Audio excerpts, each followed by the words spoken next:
Olá, sejam bem-vindos ao Hora do Intervalo, o podcast escolar da Escola Estadual Senador Antóvila Mourão Vieira. Eu sou a Jennifer. Eu sou o Guilherme. Eu sou a Kathleen. Hoje estamos reunidos para falar sobre um assunto muito importante para a comunidade escolar. Caso o assunto é as dificuldades no processo de ensino e aprendizagem.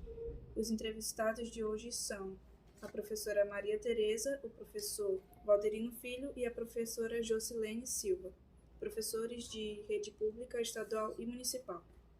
E para começar, o primeiro assunto que iremos dar início será a evasão escolar, que para quem não sabe é quando um aluno ou aluna acabam querendo se retirar da escola para vários assuntos. É esse assunto que vamos falar.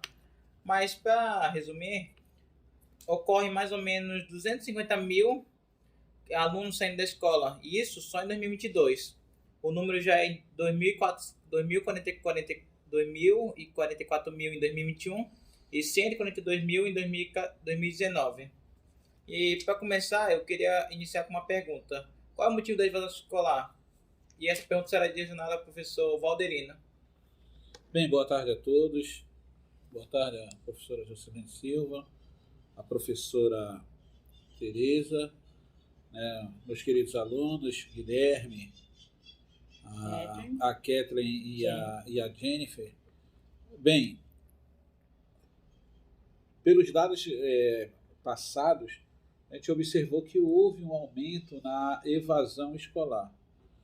E nós sabemos que a questão da educação, no nosso país, ela é um problema social. Nós ainda estamos, não porque não acabou, mas nós ainda estamos vivendo o período de pandemia, de Covid. Então, foi um dos fatores que influenciou e influencia bastante na evasão escolar. Influencia diretamente nas famílias. A esse aluno chegar até a escola. Então, desses 2 últimos anos, dos fatores mais importantes da evasão escolar, sem dúvida, é a questão do vírus Covid-19. E vocês, a professora Jocilene Silva e a professora Tereza, tem algo a acrescentar ou a mudar na resposta dele? Poderia acrescentar algumas coisas também, de forma resumida, Boa tarde a todos, tá? Boa tarde. Os alunos, meus colegas. Que eu coloquei aqui alguma necessidade de entrar no mercado de trabalho, Isso também é uma coisa que muitos jovens, acabam deixando, de vir para a escola, às vezes porque conseguem um trabalho, Eles acham que com isso é suficiente, às vezes, quando eles têm uma renda. Aí ele acaba abandonando a escola, acaba assim um pouco sem essa perspectiva de futuro, Para ele, só aquele agora. Não tem a perspectiva de futuro. E também eu vejo como consequência a falta de interesse pelo estudo, Pela dificuldade de aprendizagem, pela falta de incentivo dos pais, que é importante também, Essa questão dos pais também incentivarem. A gente viu muito isso com essas questões, por exemplo, dos vestibulares, por exemplo, CIS, PSC, É importante os pais sempre estarem incentivando os filhos. E também por outras questões como doenças, tem muitos alunos que, principalmente como o professor Valderino falou, essa questão do Covid, levou muitos alunos com problemas mentais mesmo, Problemas mentais, questão de depressão, crise de ansiedade, E outros também que se envolvem em drogas também, no mundo do crime. Então, É verdade, professora. Bem observado, O fator do Covid, ele deixou sequelas, E tivemos muitos alunos, não só alunos, como professores, que acabaram sendo infectados pelo vírus e passaram dias, semanas fora da escola. Eu mesmo, ocorreu isso comigo, eu fui infectado pelo Covid, mas ainda bem que foi logo no início, então já não tinha escola para faltar. Então, a gente pode observar que é um dos fatores muito importantes. E a escola ela precisa recuperar esse tempo. Precisa de um engajamento de todos. É necessário fazer um trabalho específico, não só com o profissional que está na escola, profissional de educação, mas também com os alunos, com as suas famílias. Então, acredito eu que seja um momento de reflexão, um momento de nós agirmos nesse sentido. Não é isso mesmo, professora? Bem, gente, eu concordo aí com todas as falas, né, dos colegas, professores, né, professora Tereza, professor Valderino. Assim, eu só tenho a acrescentar que a raiz, né, desse problema da evasão escolar, até porque esse problema não é novo, né? Ele só se agravou com a pandemia, mas se você for olhar desde a época do período colonial, acontece esse problema de evasão. E, no meu ponto de vista, o fator mesmo crucial é o fator socioeconômico, tá? E, assim, as famílias, se você for ver agora, não é? Mas sempre aconteceu, reforçando, há famílias das camadas populares com a renda tão baixa, né, que não conseguem nem prover essa família com alimento, muito menos manter os filhos na escola.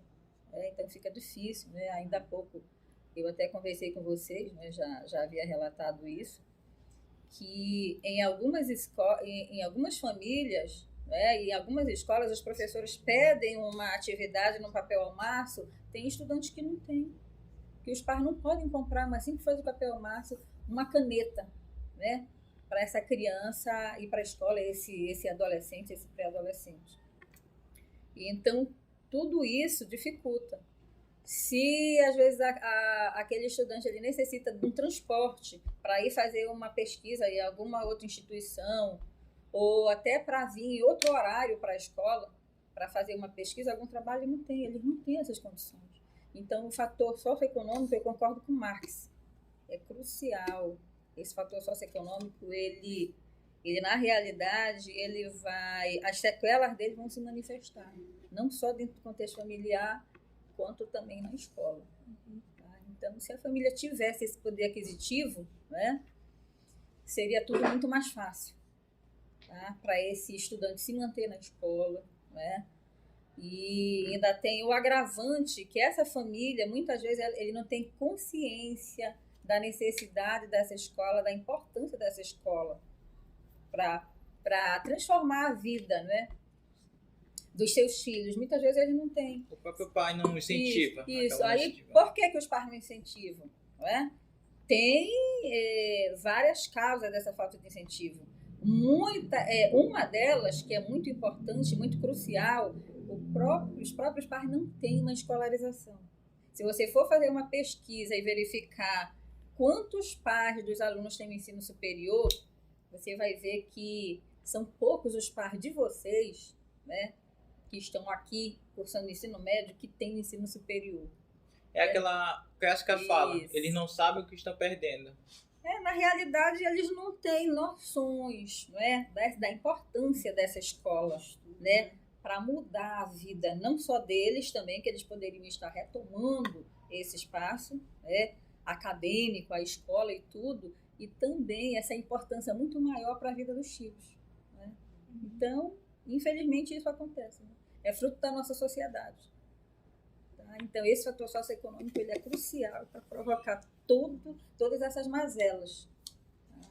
Já falando no fator socioeconômico, eu queria voltar em um fator que a Tereza falou, que era o trabalho infantil. Que esse é um dos principais fatores que leva uma criança a evasão escolar, a se retirar da escola. Eu queria perguntar para uma das minhas colegas aqui, elas têm uma pergunta para falar sobre trabalho infantil? Não, mas eu quero falar um pouquinho sobre os dados do trabalho infantil. Em 2019, o Brasil tinha 1,8 milhões de crianças e adolescentes em situação de trabalho infantil. Bastante criança. O número representa 4,6% desta população. Desde 2013, o país vem registrando aumento dos casos de trabalho infantil entre crianças de 5 a 9 anos. Em 2015, o ano da última pesquisa do IBGE, quase 80 mil crianças nessa faixa etária estavam trabalhando. E nas próximas pesquisas, quando elas estavam mais velhas, não certamente infla as taxas referentes ao número de adolescentes que trabalham. Cerca de 60% dessas crianças vivem na área rural das regiões Norte e Nordeste. E tu, Cat, tu tem alguma coisa relacionada? Eu vou perguntar para a professora Tereza por que o trabalho infantil ocorre com mais frequência no Norte e no Nordeste.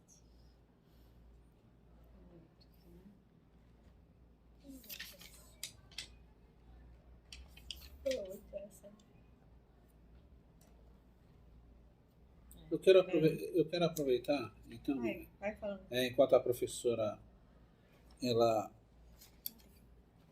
vai responder essa questão, esse questionamento, a gente observa que realmente o fator econômico ele pesa bastante.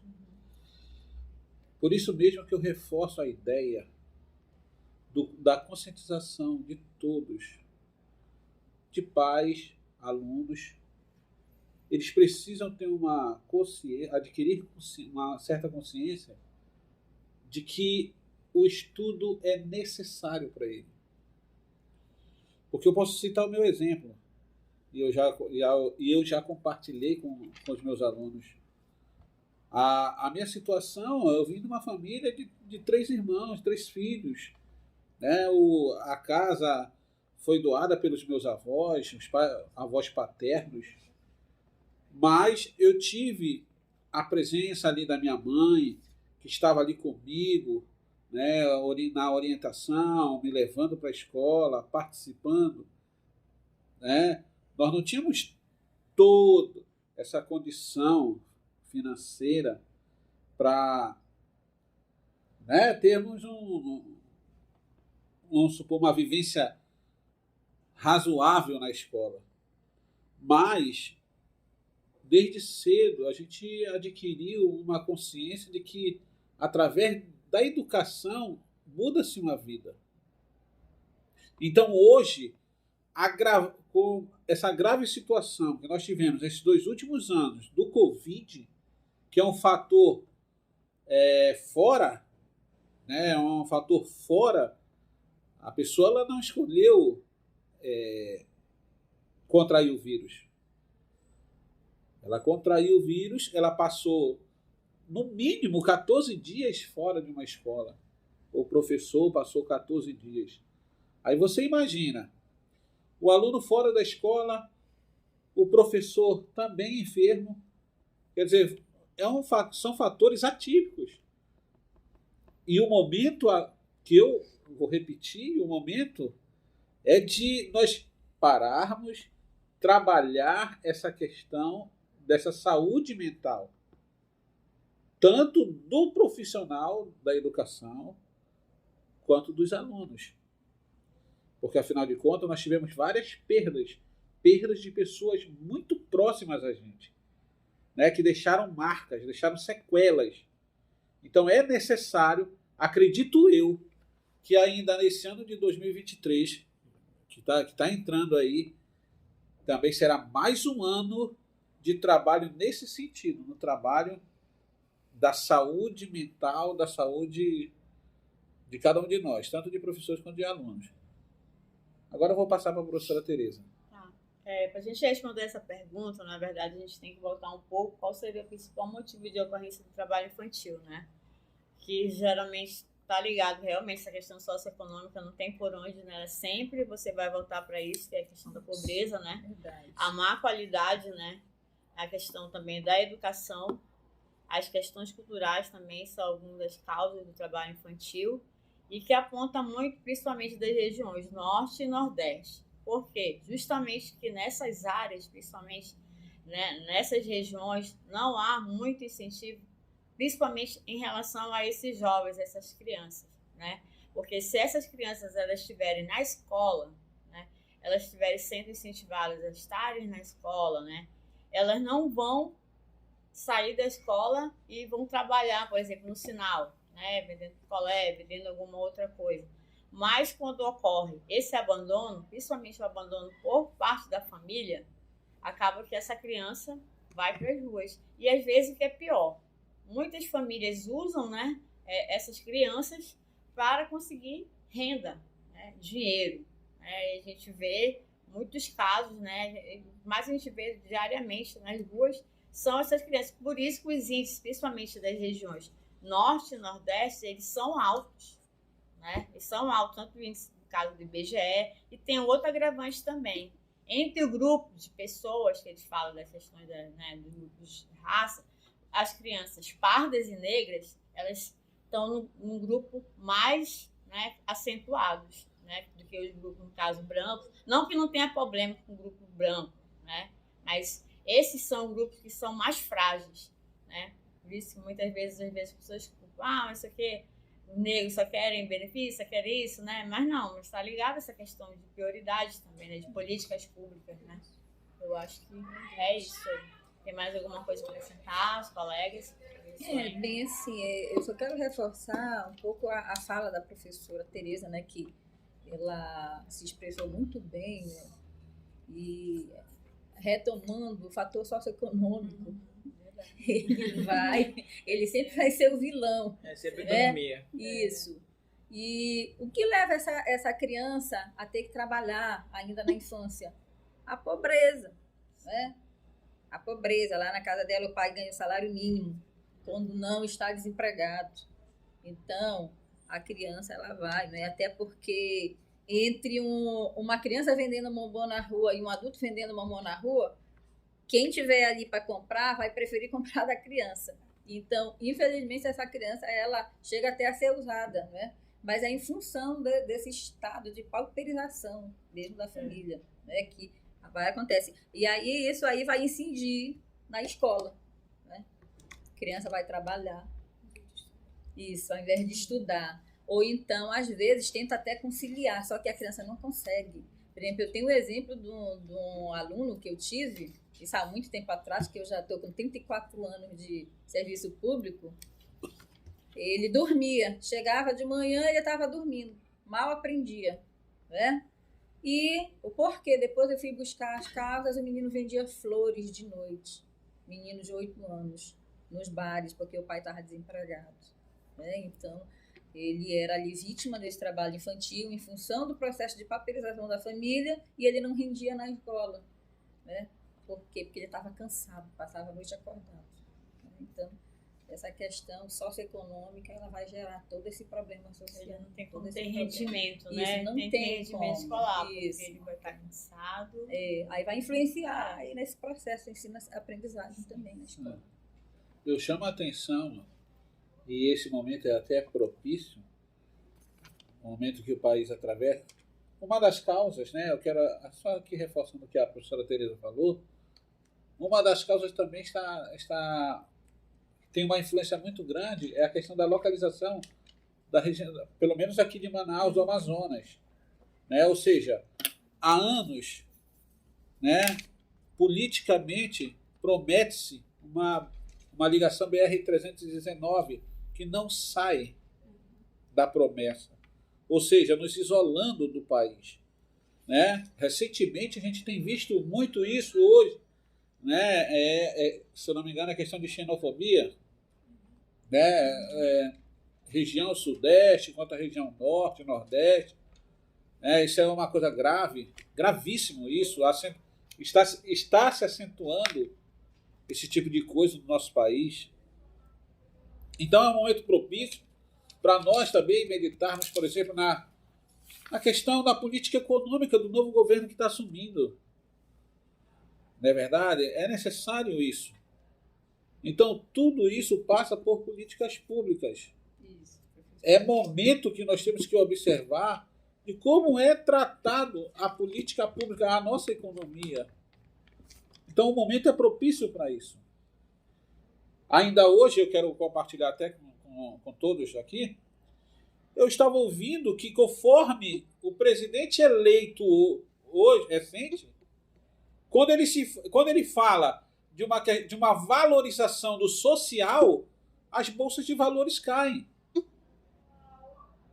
Qualquer pronunciamento relacionado com políticas sociais, a bolsa de valores sofre uma queda. E aí nós temos pessoas todo o tempo falando, olha aí, tá vendo? Tá vendo jogando? Quer dizer, são questões... Não, o que eu quero reforçar é que essa questão econômica, como já foi dito, pelos professores, é um fator muito importante, muito forte na questão da evasão escolar. É muito forte. É muito forte o fator da evasão escolar, né? Mas eu ainda continuo dizendo, é necessário, o momento que a gente passa hoje, fazer uma questão primeiro de tratamento. Temos que nos tratar. Temos que tratar profissionais de educação, que também perderam familiares muito próximos, alunos. Então, acredito eu que ainda em 2023 nós temos que fazer um trabalho nesse sentido para tentarmos retornarmos o que é considerado normal no nosso país. Isso, verdade. Então, né, e essa questão, só para fechar aí, não sei se alguém quer falar, por que que tudo isso aí se agrava mais nas regiões Norte e Nordeste? Por quê? São as regiões que recebem menos incentivos do governo federal, entendeu? E também em função, por exemplo, nós aqui da região Norte, se colocarmos aqui o nosso caso, Amazonas, a nossa condição geográfica é difícil, porque é recortada por rios. Para você chegar, por exemplo, às vezes você chega mais fácil em São Paulo, no Rio de Janeiro, do que aqui no próprio município do nosso Amazonas. Sim, tá? Perfeitamente. Porque é recortado por rios, você não chega nesses municípios através de estrada, entendeu? Às vezes não tem avião para ir para lá, porque não tem aeroporto. Você passa, às vezes, 5 dias para chegar no município nosso, que é dentro do estado, né? Então, tudo se torna mais difícil. Tá? Até para a criança, a nossa criança ribeirinha estudar é mais difícil. Porque ela vai depender de uma rabeta, de uma canoa, do óleo diesel, que se o governo não mandar o óleo diesel, essa criança não chega na escola, entendeu? Então, tem várias situações que vão, que acabam acarretando dificuldades para essa nossa criança estudar, né? A nossa criança amazônica, né? Aqui da região norte, principalmente do estado do Amazonas. A senhora falou sobre a desmotivação, tipo, que isso também se liga direto à invasão. Mas eu queria já entrar no tópico da evasão escolar. Da desmotivação dos alunos e dos professores. Que isso acaba fazendo... isso acaba aumentando a evasão escolar por parte dos alunos. E eu queria já entrar nesse tópico. Alguém tem uma pergunta sobre a desmotivação? Eu queria perguntar para o professor Valderino o que desmotiva o senhor na sua profissão? A sua principal desmotivação para parar de ser professor? Exatamente. Bem, parar de ser professor ainda não passa ainda pela minha mente, né? Porque eu amo o que faço, né? Foi uma escolha e não tem coisa melhor do que você fazer aquilo que gosta e que ama, né? Mas é lógico, a gente tem observado que, por exemplo, eu vou citar um exemplo aqui, a questão da tecnologia, do uso do celular em sala de aula, tão falado, né? Nós, como professores, nós necessitamos do celular, né? Necessitamos do celular, por exemplo, uma atividade de pesquisa, para um cálculo hoje, né, de uma educação financeira, que no caso os alunos do primeiro ano do ensino médio esse ano têm a disciplina de educação financeira. E eu, como professor, eu utilizo sim o celular para fazer os cálculos em sala de aula. O que eu achei bem esquisito quando eu vim aqui pro primeiro ano, porque lá no 8º, 7º ano, 6º ano, eles não me deixavam usar a calculadora nem a pau. E quando minha mãe descobriu que eu precisava usar a calculadora, ela achou que eu tava mentindo, por causa que tipo de professor usa calculadora na sala de aula? Pois é, olha só, tá vendo como é que são as coisas? E é necessário hoje, é necessário a disciplina de educação financeira. É necessário que o aluno ele tenha domínio da ferramenta. Ele vai ter que fazer, por exemplo, ele vai ter que fazer uma pesquisa no site. Vamos supor, ele vai ter que estudar um pouco do mercado econômico. Isso é interessante. Não tem como fugir disso. Agora, o que acontece? Nós estamos ali, preparamos a aula, estamos empolgados, o aluno está usando o celular em redes sociais. Ou seja, está fora daquele conteúdo que está sendo ministrado. Então, isso, quando a gente se depara numa sala de aula, isso nos entristece, porque nós devemos usar a ferramenta com fins adequados.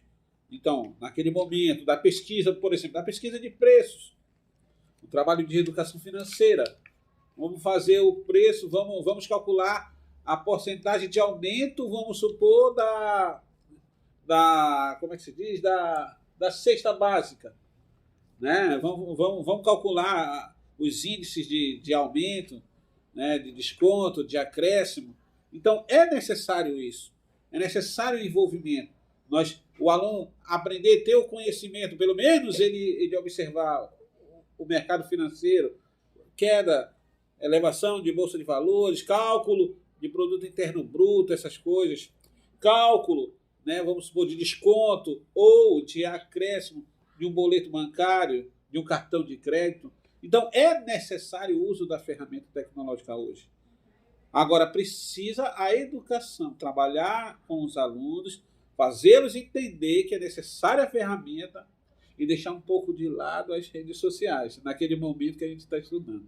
Então, é importante isso. Eu queria acrescentar uma coisa. Cat está falando muito pouco. Fala alguma coisa aí.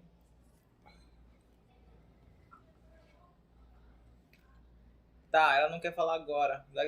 Deixa ela pensar. Tá, a gente já quer passar para o próximo tópico, porque a gente já falou que mais economia, ninguém gosta de economia, já tá doendo a cabeça.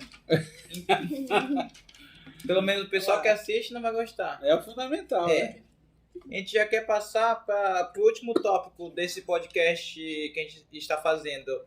A gente falou muito sobre invasão escolar, falou sobre trabalho infantil, mas o principal da desmotivação, de tudo isso aí que a gente falou, é a falta de acompanhamento dos pais. O porquê os pais não apoiam, o porquê os pais não estão lá sempre de olho nos alunos, entende? Nos filhos, entende? Eu queria terminar com esse último tópico. O que vocês acham sobre isso? Porque os pais geralmente não prestam muita atenção nos filhos, tanto em questão escolar, tanto em questão geral. Eu vou pedir um pouco a permissão aqui da professora Jocilene. Tá? A professora Jocilene está afiada hoje. Eu acho que o menos aqui sou eu, que é a professora Jocilene, a professora Tereza, show de bola. Eu quero dizer o seguinte, existem várias situações. De repente existe aquele pai, aquela mãe que passa o dia todo fora do trabalho, né, para levar o sustento. Existe essa situação. Isso, no caso, é uma situação que não é no controle do pai. Essa é uma situação sem controle do pai. O pai não tem controle. Então, existem... Você esbarra novamente no fator socioeconômico. Isso. Economia. Mais uma situação. Não tem como. Socioeconômica. Ela vai pegar a gente em algum momento. Como a professora Jocilene acabou, ela, nas falas dela, ela vem falando isso. Não tem como. Agora, existem pais, né, por exemplo, que saem cedo para trabalhar, passam o dia todo. Eu tenho alunos, por exemplo, que chegam na escola pela manhã, não tomaram café, não tem o pão, não tem aquele cuidado. Mas nós sabemos também que existe uma responsabilidade sobre os pais. Né? Até o Estatuto da Criança e do Adolescente, ele está aí para isso. Mas muitos desses pais são tipo pais de primeira viagem. Eles não entendem muito como é. É a primeira vez que estão ocorrendo isso na vida deles. Mas aí, como eu estou te falando, né? Isso aí já é uma... Não, aí já seria, por exemplo, uma sugestão minha. Que, por exemplo, nas reuniões... Eu tenho certeza que isso é mencionado. Comparam. Isso é mencionado nas reuniões com responsáveis, né, na escola. Existe essa orientação. Né? Os poucos que comparecem, né, pelo menos eles recebem orientação, acredito eu, né, na escola, de que existe uma responsabilidade sobre a criança, né, e que isso pode ser levado até uma situação, né, de delegacia. Eu acredito que depois que eles vão na reunião, os poucos que vão, eles começam a repensar e tentar melhorar nas primeiras 2 semanas. Sim, tem um esforço. É como eu falei, né? Olha, eu não sou tão velho não, tá? Mas no meu tempo, por exemplo, a minha mãe, quando nós éramos todos pequenos, ela não saiu para trabalhar, né? Só o meu pai trabalhava, mas esse tempo já ficou lá atrás, né? Eu vivenciei isso. Minha mãe ficou em casa tomando conta dos três, né? Ensinando a ler e escrever, que quando nós fomos para a escola, primeiro ano, a gente já sabia escrever nosso nome tudo direitinho. Mas hoje a situação ela é muito difícil, é uma outra realidade. Evoluiu. É uma outra realidade. Então, sim, os pais são responsáveis, têm responsabilidade, agora tem que saber trabalhar isso aí, né? Porque eles não escolheram. É uma necessidade de chegar, levar para casa alimentação, dar uma condição melhor para o filho, né? Quem não quer isso, não é verdade? Então, cada caso é uma situação. Algum de vocês já vivenciou algum pai que não se encaixa nessa situação que o professor falou, mas mesmo assim era irresponsável, mesmo sem estar no caso dele, outro caso de um pai irresponsável? Olha, eu tô vivenciando uma situação na outra escola, não nessa, e eu já tenho acompanhado o pai, ele chega à frente da escola, leva o filho com moto, ele não para nem na porta da escola, ele para assim um pouco distante. E toda vez que eu tento, eu tenho que ficar escondido para ver se eu pego o camarada. E a gente já tem mandado chamar o pai para conversar, assim, um certo abandono da criança. Fui conversar com a criança começou a chorar. Então são situações que a gente ainda assim, a gente vê, é um aluno do 6º ano, um aluno de 11 anos, né? Que a gente vê que nós temos crianças com 11 anos, 6º ano, já abandonadas. Como é que ela volta para casa? Pois é, eu acredito, eu tenho visto que essa criança, por exemplo, ele vai buscá-la, mas ele pega distante, ele não pega ali perto da escola. Alguém já tentou seguir a criança? Pois como eu estou te falando. Ele ia ser bem esquisito, mas a gente tem observado essa negligência do pai, né? Então a gente tem verificado muito isso, principalmente em crianças de 6º ano. Olha, deixa eu só falar um pouquinho aí a respeito, né, dessa situação. Já foi falado aqui, né, que essas situações todas dos pais que não acompanham, né, elas começam lá no fator socioeconômico, esse pai, essa mãe, né, passa o dia todo numa fábrica, passa o dia todo numa loja como vendedor, né, então é um dia lotado, às vezes não tem mesmo condições de ela fazer esse acompanhamento, tá? Às vezes não tem mesmo. Então você vai, então aqui até tomando a fala do professor também, só que temos uma legislação que hoje protege essa criança, né? E muitas vezes esses pais não têm conhecimento dessa legislação, tá? Até porque eles não estudaram para isso. Quem estudou foi quem? Quem está dentro da escola, tá? Então, cabe à escola chamar a atenção desses pais para a sua responsabilidade, tá? Eu falo isso porque eu já fui gestora de escola, eu já fui coordenadora pedagógica, estou me aposentando, 34 anos de trabalho, né? Me aposentei de uma cadeira, estou esperando para aposentar da outra. Já passei por todas essas funções na escola. Então, a escola, ela deve fazer um trabalho, não de conscientização, porque ninguém conscientiza ninguém, mas de sensibilização, tá? Chamar esses pais, você tem responsabilidade. Da mesma forma que os pais podem denunciar a escola, como eles gostam muito de fazer, a escola também pode denunciar os pais. Tá? Isso. Aqueles pais que não acompanham esses filhos, a escola pode ir ao conselho tutelar. Esse pai está negligenciando. Tá? O menino vem para a escola e não faz uma tarefa. O menino vem... A escola também... Isso eu falo porque eu já fiz. Isso. Quando eu era gestora e também quando eu estava na função de pedagoga. Eu já fiz isso. E já resolvi muito problema na parceria do Conselho Tutelar.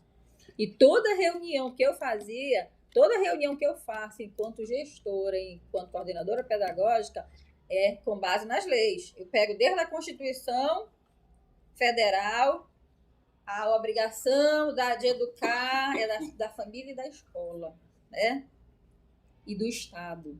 quem representa esse Estado é a escola e a família tem que contribuir. Então, eu pego logo Constituição Federal, LDB, que repete a mesma coisa, e depois eu pego lá o Estatuto da Criança e do Adolescente. Tive um caso E faço essa que o orientação. pai denunciou a escola e deu continuidade, tipo, ele só ameaçou denunciar. Sim, tem casos que eles vão fazer BO na delegacia. Sim, só que como é que... Público, né, também. Exato. Não, o Ministério Público. Só por curiosidade, como finalizou um caso de BO, o Ministério Público?